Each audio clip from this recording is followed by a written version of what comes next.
ชานิมคอนกราฟูกาเพ่ไงส่วนไหนไงมุคอนกราฟูกาไงเพ่ส่วนด้านมอนากุเร่เป็นเส้นพันมังงาเรื่องไงโอเคแต่ก็พอเรื่องยัง passing note neighbor tone anticipation tone changing note escape tone passing note ဆိုဒီမှာခေါ်ထုံးနှစ်ခုရဲ့ကြားမှာဟိုထုံး scale နဲ့ဖြစ်ဖြစ် chromatic scale နဲ့ဖြစ်ဖြစ်ခေါ်ထုံးနှစ်ခုရဲ့ကြားမှာအစီအစဉ်လိုက်ဖြစ်အောင်ခေါ်ထုံးနှစ်ခုရဲ့အလယ်မှာဝင်ပြီးချီနှောင်ပေးနိုင်စွမ်းရှိတဲ့အတန်ကိုခေါ်တယ်တဲ့အဲ့တော့ကျွန်တော်တို့ဥမာအနေနဲ့ကြည့်ရအောင်ဥပမာခီးစီနဲ့ပြမယ်ခီးစီနဲ့ပြမယ်ဆိုရင်ခီးစီရဲ့ခေါ်ထုံးတွေက CEG ဖြစ်တယ် passing note ဆိုဒီမှာကော့ထုံးနှစ်ခုရဲ့ကြားမှာအဲ့တော့ဒီမှာကော့ထုံးတစ်ခုကော့ထုံးတစ်ခုအဲ့တော့ဒီလိုကော့ထုံးနှစ်ခုရဲ့ကြားမှာဟိုထုံး scale နဲ့ဖြစ်ဖြစ် chromatic scale နဲ့ဖြစ်ဖြစ်ဆိုတော့ဒါကသူကဟိုထုံး scale နဲ့ဒီလိုအတန်တန်နဲ့သူကဝင်ရောက်ပြီးတော့ချီနှောင်လိုက်တယ်ဒါကိုသူက passing note လို့ခေါ်တယ်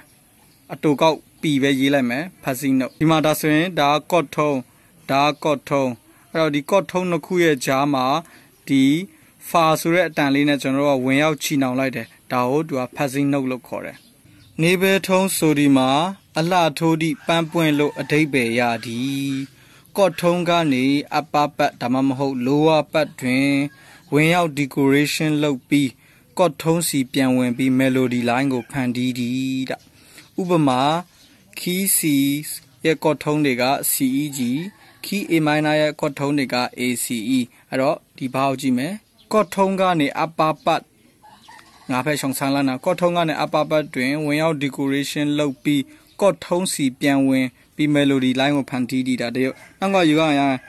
တဲ့ကော့ထုံးကနေအပပတ်ငါ G ကနာ A ငါကြောင့်ရှိကောစောမတဲ့ငါအပပတ်တဲ့ငါ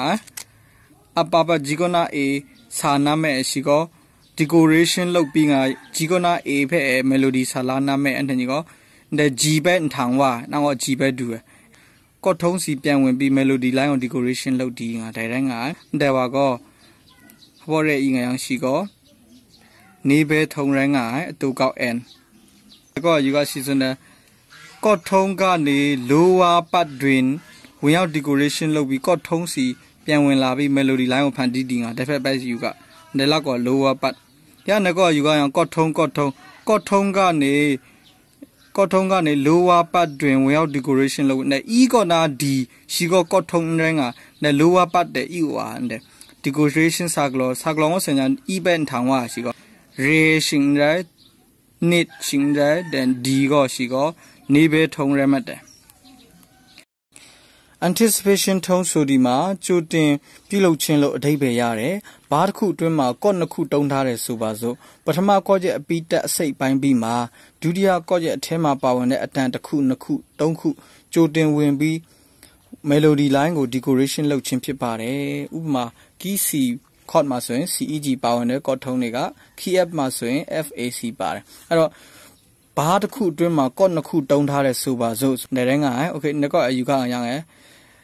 key C ရဲ့ကော့ထုံးက G အဲ့တော့ CEG ထဲကသူကဒီနှလုံးမပါဘူးဒီကောင်ပါတယ်အဲ့တော့ဟပ်ပါဖြစ်တဲ့အတွက်ဒီ key F ရဲ့ကော့ထုံးတွေက FAC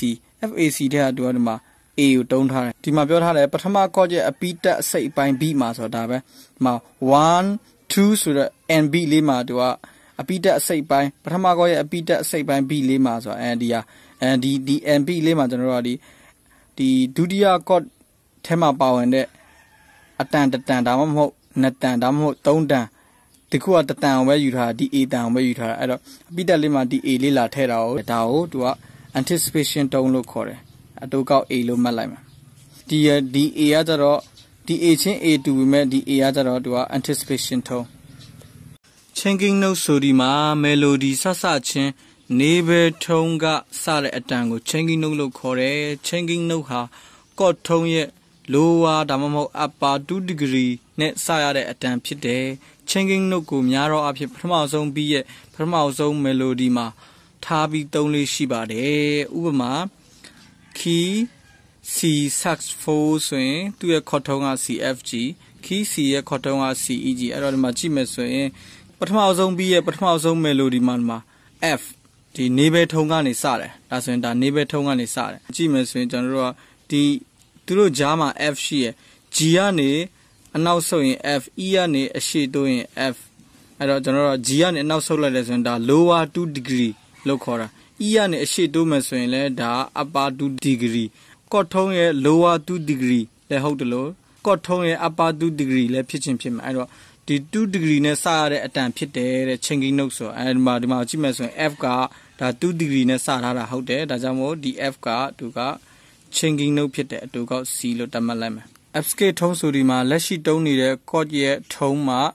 2 degree အကွာဝေးရှိတဲ့ non chord ထုံးဖြစ်ပြီးတဲ့နောက်ကလာမဲ့ chord C ကို jam လုပ်ပြီးဆက်ပေးတဲ့အတန်ကို escape ထုံးလို့ခေါ်တယ် chord ထဲမှာမပါဝင်ပဲ melody line ကို decoration လုပ်ချင်တဲ့အခါမှာ escape ထုံးကိုတုံးလို့ရတယ် escape ထုံးဟာ unharmony အတန်တွေထဲမှာ expression power အလွန်ပျော့ပြောင်းတဲ့အတွက်တုံးဆွဲတဲ့အခါမှာဘာမှစိုးရင်ပြီးတတိထားတုံးရမယ့်ကန့်တက်ချက်တွေမရှိပါ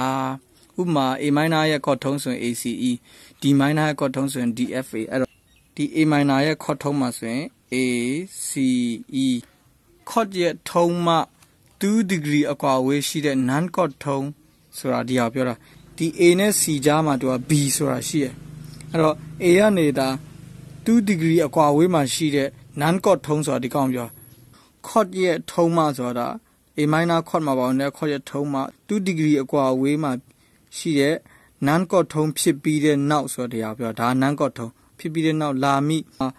မဲ့ chord C ကို jam လုပ်ပြီးဆက်ပေးတဲ့အတန်ဆိုတော့လာမဲ့ chord က D minor မှာ chord ထုံးက DFA မှာ DF လေးလာရေးလိုက်တယ်အဲ့တော့ဒီ A ကနေပြီးတော့သူက non chord ထုံးဖြစ်တဲ့ဒီကောင်နဲ့ကို jam လုပ်ပြီးတော့ဆက်ပေးလိုက်တဲ့အတန်ဒီကောင်သူက